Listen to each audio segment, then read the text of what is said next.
Hello. 3 seconds and I've already buggered the video. Anyway, hello.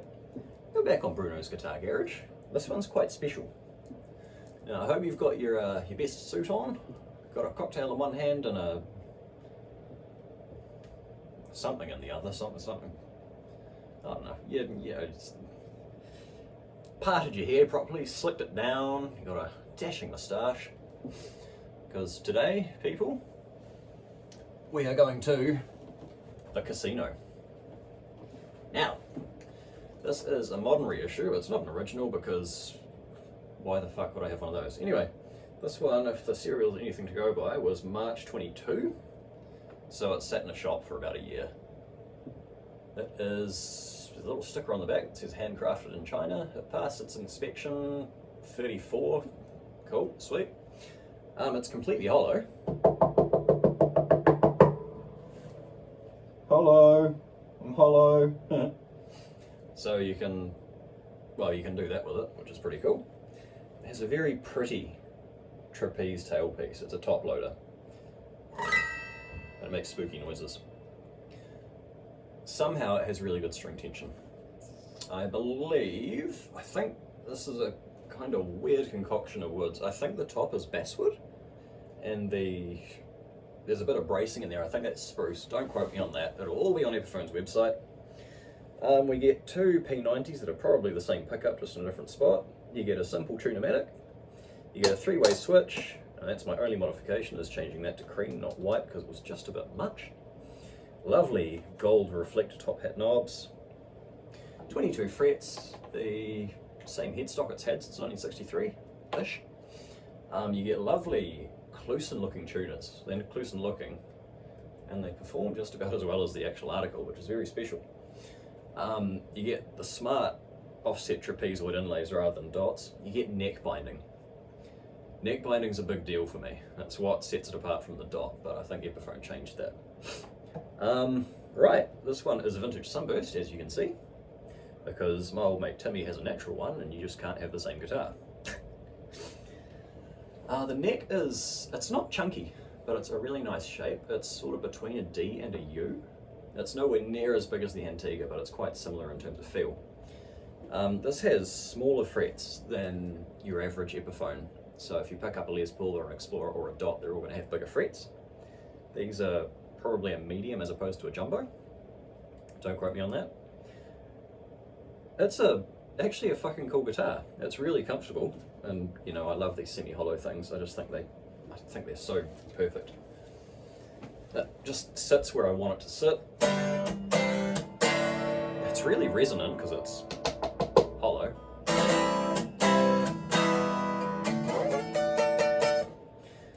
There is one big gripe about it, and I'm going to get out of the way now, and that is upper fret access.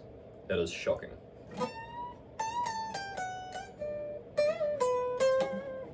You can bend to a high B, you can hit the high B if you're really lucky.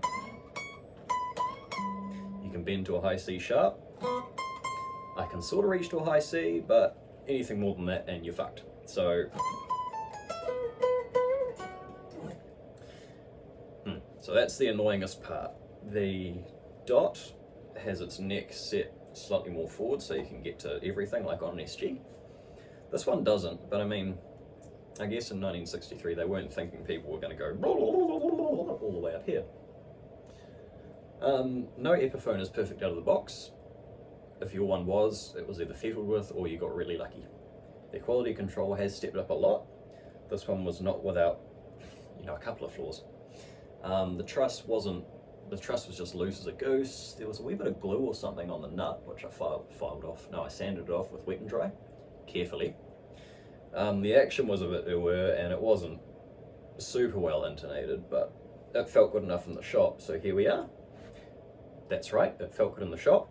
This is a special video because this is mine. I went out and I bought it because I like them, and I've wanted one for a very long time. But I think you knew that. Should we just... Sorry, I've left the helicopter on because it's still a bit warm here in little old New Zealand. I'm playing through a Marshall Origin 50. Let's start with the neck pickup.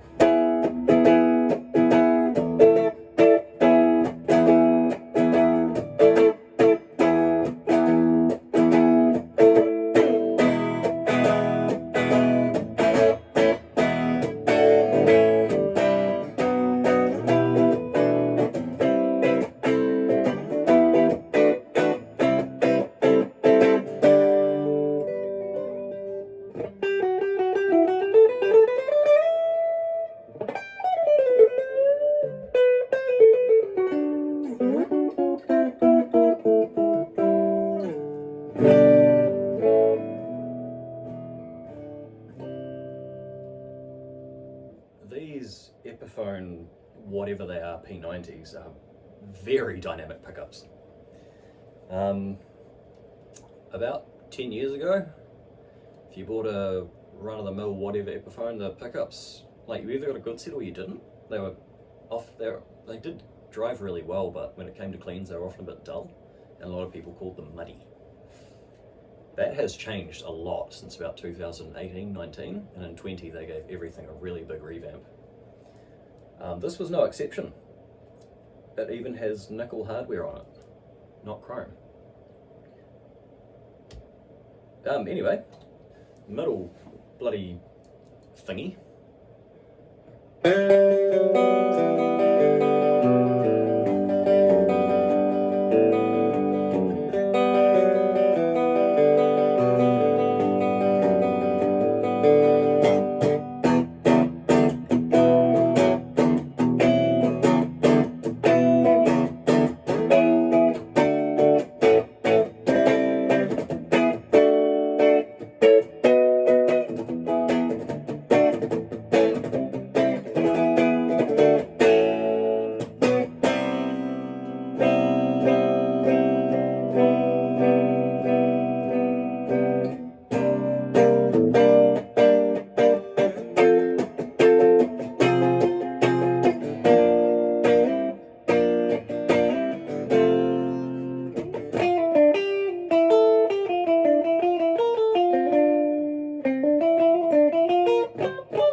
This will do the rockabilly twang thing if you play with your amp right, but the neck pickup is really, it's quite, I hate to use the word and I'm sorry, it's a bit flubby. Like, there's a lot of bass going on, but as a result it plays really well with a tube screamer, and it just sounds, pretty perfect. And I don't really like using that word, but here we are. Whether or not you can see from there, I'm not sure, but my pole pieces are cranked up quite a bit because my other guitars might all have EMGs in them, and I'm trying to match the output.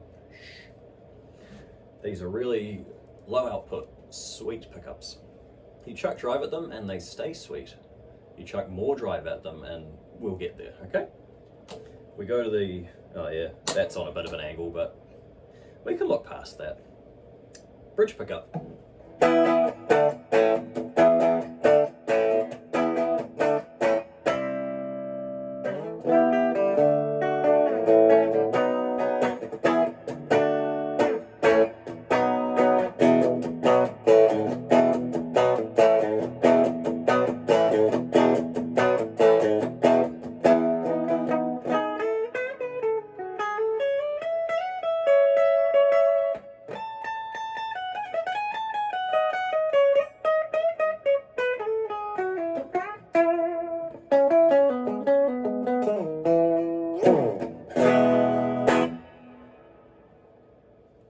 Sounds good, man. I reckon if you squish that a bit and roll the tone back,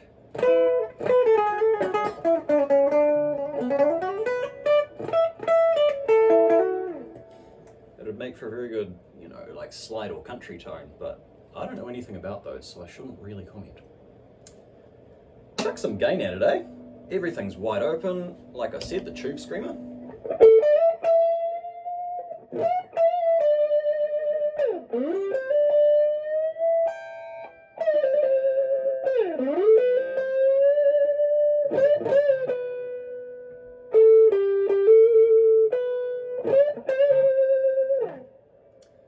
Vibrato is really easy on this.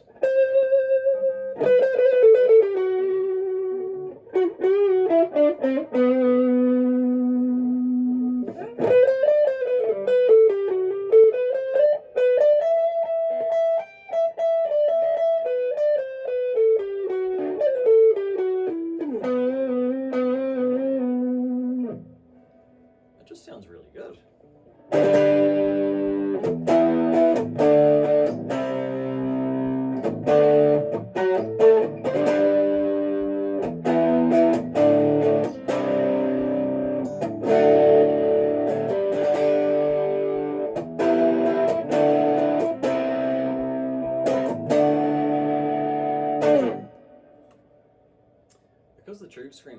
so much bass, it really, oh God, here I am with buzzwords, and I'm sorry, it tightens it up, and it just sounds like a regular pickup. It doesn't have a massive mid hub in it, but compare it to this.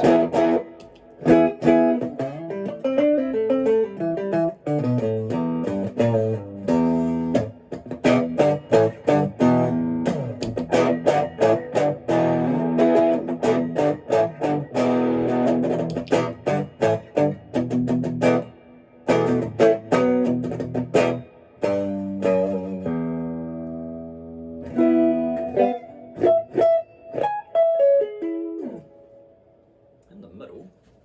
Oh, sorry, yeah, hang on. I'll do it. I just want it out of the way, okay?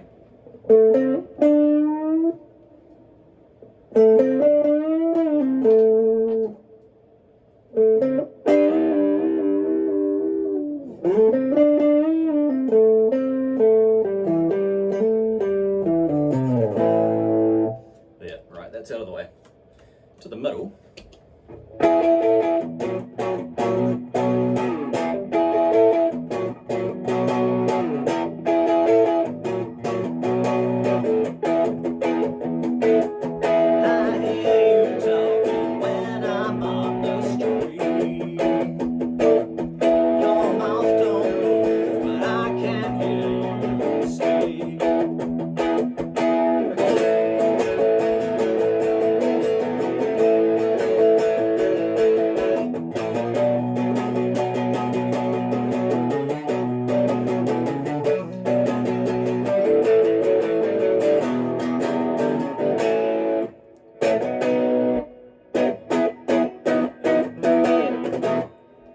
Does that, and you'd kind of expect it to, but fuck, it just sounds good, man. I'm using an original TS808 here. It says Ibanez on it, but it's not 40 years old, so, you know, it's original enough. Go to this dude now. Ooh. Of course, it's hollow, it makes noise.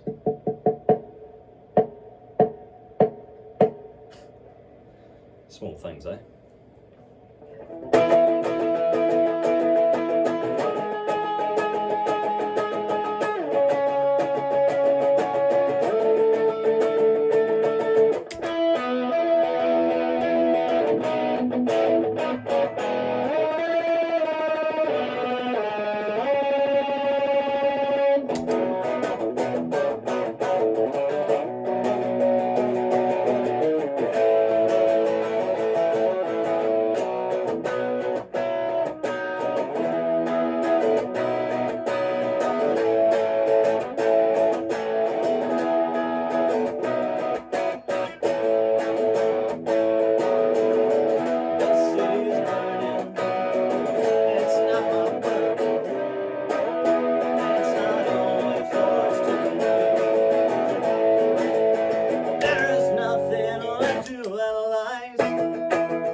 And for some reason, the tube screamer turned itself off. What are you doing there, little dude?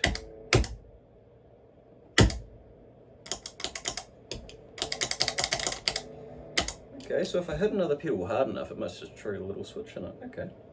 So that's a casino. I think it sounds really cool. If you don't, you can change these. You can change the things under here. But if you like how it sits, it's very light because it is 50% air. You can stand up all day with it.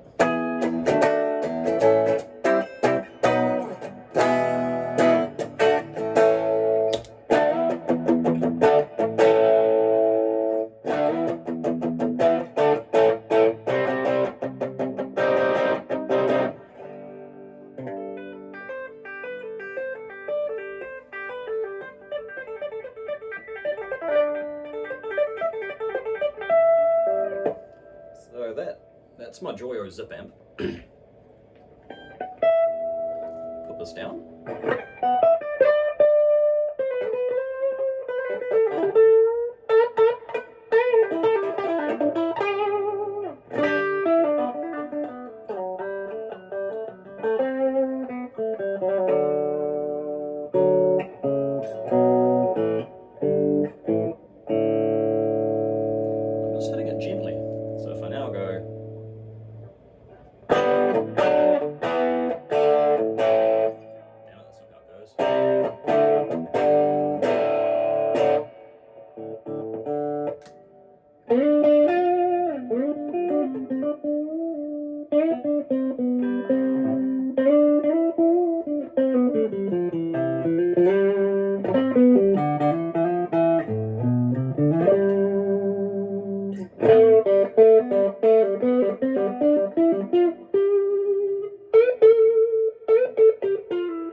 It does that really well.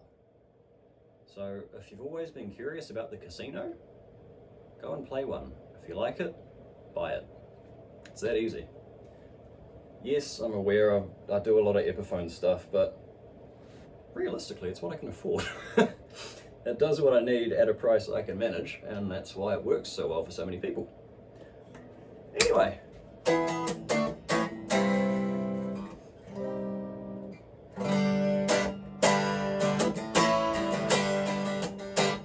Epiphone Casino.